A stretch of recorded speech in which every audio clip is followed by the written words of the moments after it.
Então tá, gente. Chegamos no conteúdo de equivalência de capitais. Então, do que se trata esse conteúdo?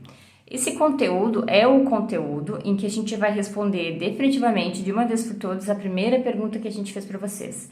Então, na primeira aula, lá em Conceitos Básicos, eu perguntei o seguinte para vocês: o que você escolhe? R$ 1.000 hoje ou R$ 1.000 daqui a um ano? Ou você prefere 10 vezes mensais de R$ 100?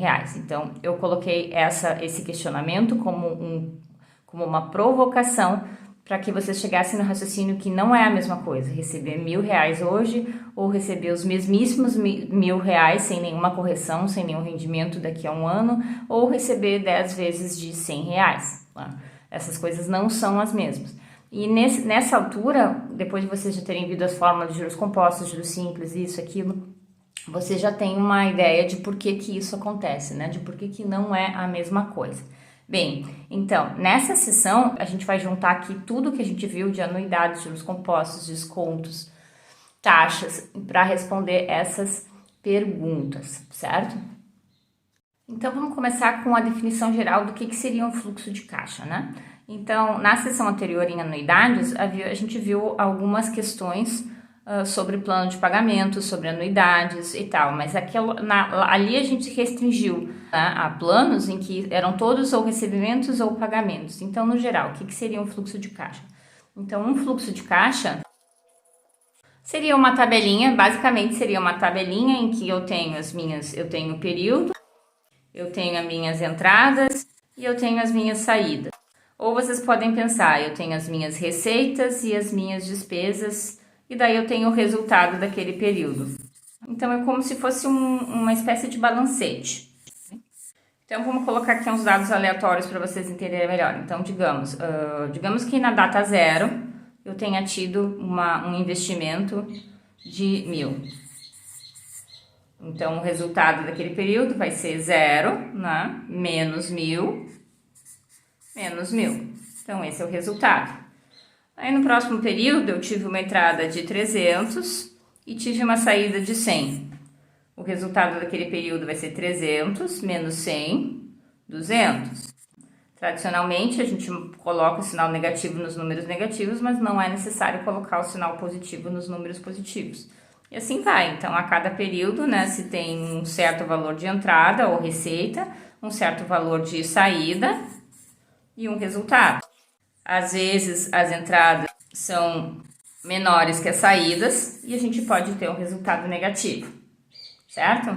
E isso aqui forma o que a gente chama um fluxo de caixa. Eu tenho entradas, saídas e um resultado a cada mês. Essa palavra resultado, de certa forma, explica por que a gente chama, né, as parcelas de um fluxo de caixa de RJ. Então, é o resultado do período J. Tá? Então, por isso que a gente denomina um fluxo de caixa essa tabela. A gente tem os períodos J, 0, 1, 2, 3 e o resultado do período J. Então, o que a gente vai aprender aqui? A gente vai aprender a gente tem esses valores aqui, né?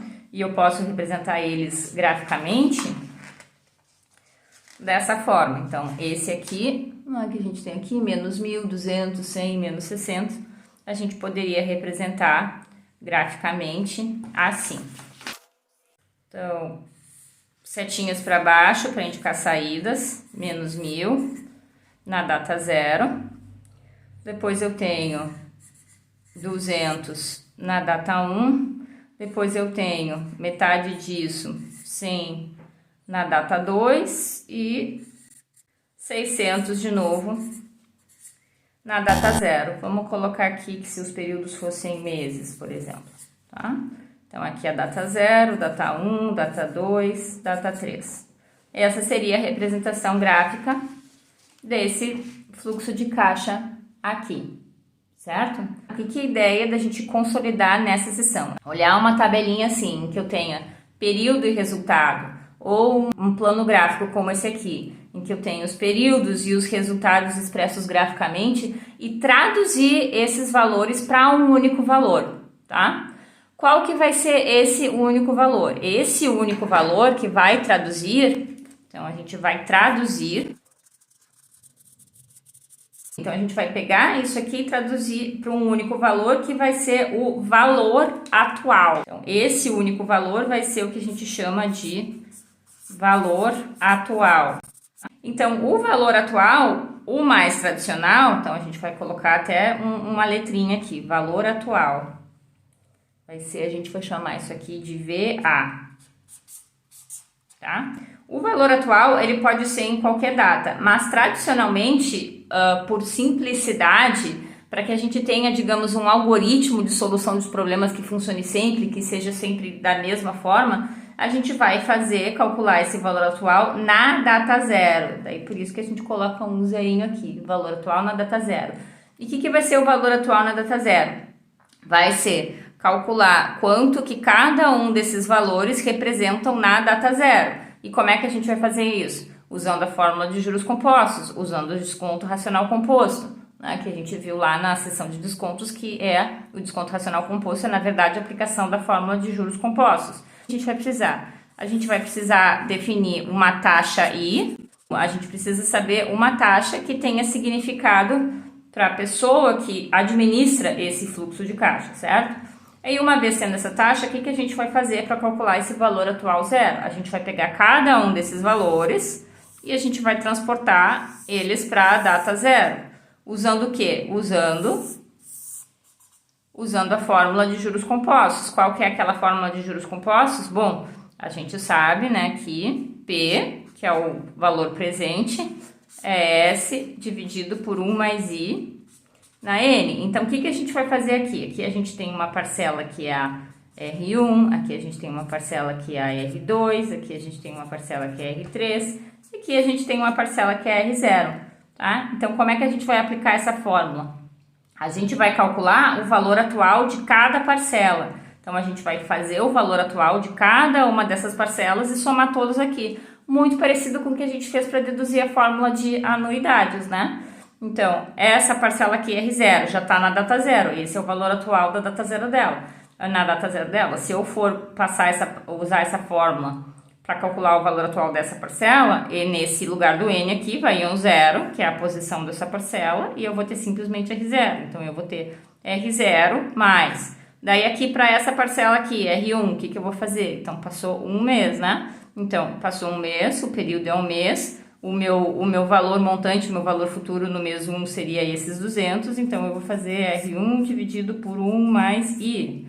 Essa é R2, mesmo raciocínio, só que passaram 2 períodos, então eu vou ter R2 dividido por 1 mais I na 2. Essa é R3, 3 períodos, então eu vou ter R3 dividido por 1 mais I na 3. E eu vou usar esses valores com o sinal deles. Então, aqui em R3 eu vou colocar o valor negativo de R3. Aqui em R2, esses valores aqui. E aqui em R0 eu vou somar esse valor negativo. Então, no geral, o resultado de um fluxo de caixa pode ser positivo ou negativo, certo? Pode ser lucro ou prejuízo. E a fórmula geral que a gente vai fazer isso é essa. Então, eu vou colocar aqui para vocês a fórmula. Essa aqui sim, tá? A de juros compostos é a que deriva tudo, mas essa aqui, digamos, é a mais importante de todas, que é a fórmula do valor atual de um fluxo de caixa. Então, como eu falei, o valor atual a gente vai escrever VA0, na calculadora o que a gente chama de PV ou NPV, tá? Que seria o valor atual de um fluxo. Aqui seria o valor atual de um fluxo, anuidade, que são só valores do mesmo sinal. Aqui seria de um fluxo que pode ser qualquer um, como que eu fiz, tá? Isso seria na calculadora. Então, valor atual de um fluxo de caixa. Tem uma fórmula geral, que é a seguinte. Essa aqui é a fórmula. Então, o que são as parcelas R? As parcelas R são o resultado de cada um dos períodos, né? Então, que nem como a gente fez aqui. Então, no período 0, não tive entradas, tive só saídas, tive um resultado de menos 1.000. Esse é meu R0, o resultado do período 0. Período 1, entradas de 300, saídas de 100, resultado de 200, assim por diante. Então, o que são esses valores R0? São os resultados de cada um dos períodos dentro desse fluxo de caixa. O que é a taxa I? Bom, então a taxa I, ela é, como eu falei, uma taxa que tenha significado dentro do universo em que esse fluxo de caixa está inserido. Então, ele varia de universo para universo. Então, um banco vai trabalhar com um fluxo, com uma taxa, outro banco provavelmente com a mesma taxa, e no dia seguinte é possível que eles troquem totalmente a taxa. Por exemplo, quando o Banco Central muda a taxa Selic. Então, esses cálculos todos mudam, tá? Então, a regra geral, esse aqui é o valor atual de um fluxo de caixa. Essa taxa aí é uma taxa que tenha significado para o dono desse fluxo de caixa, né, para o empreendedor, para a pessoa física ou para a empresa ou banco que tem esse fluxo de caixa em mãos, e o cálculo é feito assim. Então, o que a gente vai fazer? Quando a gente traduz, então se a gente tem uma coleção de fluxos de caixa, tá? Aqui eu fiz um fluxo de caixa, mas se a gente tem uma coleção de fluxos de caixa, né? Vou desenhar coisas genéricas aqui. Tenho esse outro aqui, e posso ter ainda mais um, certo? Então, aqui eu tenho 3 fluxos de caixas diferentes, A, B e C. Então, para que eu vou usar esse conhecimento do valor atual do fluxo de caixa? Eu vou usar esse conhecimento do valor atual do fluxo de caixa para poder comparar esses fluxos, para poder achar um único valor que representa esse fluxo, que vai ser o valor atual na data zero, tá? Então, eu vou ter o valor atual na data zero do fluxo A. Eu vou ter o valor atual na data zero do fluxo B. Eu vou ter o valor atual na data zero do fluxo C. Então, eu vou traduzir todo esse fluxo para um único valor, que é dado por aquela fórmula que eu mostrei, o valor atual na data zero. Vou ter um valor atual para cada um dos fluxos. E daí agora, quando eu faço isso, eu estou olhando todos eles na mesma data, tá? Então, suponha que esse aqui tenha dado positivo, e esse aqui vai ser o valor atual na data zero do fluxo A. Aí, suponha que esse tenha dado um pouco menor, valor atual na data zero do fluxo B. E esse aqui, suponha que tenha dado negativo. Então, eu vou ter aqui o valor atual na data zero do fluxo C. Daí, agora, eu posso comparar esses valores, por quê? Porque eles estão todos na mesma data, certo? E daí eu posso definir uma coisa que a gente chama equivalência de fluxos de caixa. Então, o que seria esse conceito de equivalência de fluxos de caixa? Equivalência de fluxos de caixa é quando eu tenho o valor atual. Então eu tenho 2 fluxos de caixa, são ditos equivalentes a uma certa taxa I.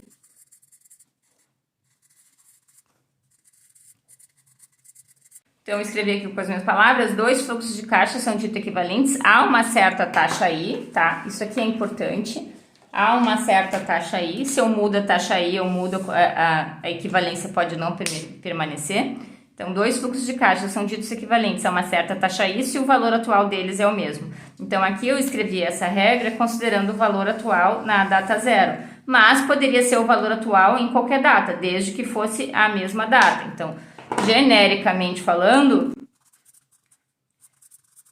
eu posso comparar o valor atual em qualquer data, não precisa ser necessariamente na data zero, tá? E como é que eu calcularia o valor atual em outra data? Bom, se aqui eu tenho a data zero e depois eu tenho lá a data J, eu uso a fórmula de juros compostos para ter o valor atual na data J, entende? Então, eu uso aquela fórmula de juros compostos, né? O montante é igual a P vezes 1 mais I na N, e daí eu posso calcular esses valores atuais em qualquer data. Então, esse aqui seria o valor atual na data J desse fluxo C, tá? Então, a regra geral é essa aqui. 2 fluxos de caixa são ditos equivalentes a uma certa taxa I se o valor atual deles em uma determinada data é o mesmo. Essa é a regra geral. Na praticidade do dia a dia, para a gente ter um algoritmo que funcione sempre, não ficar pensando em que data que eu comparo esses fluxos, a gente vai sempre escolher a data zero. Em caso de dúvida, escolha a data zero para comparação dos fluxos de caixa. Na teoria, pode ser qualquer data, tá? E essa aqui é a definição de equivalência de fluxos de caixa. Combinado? Daí, na sequência, a gente vai fazer alguns exemplos.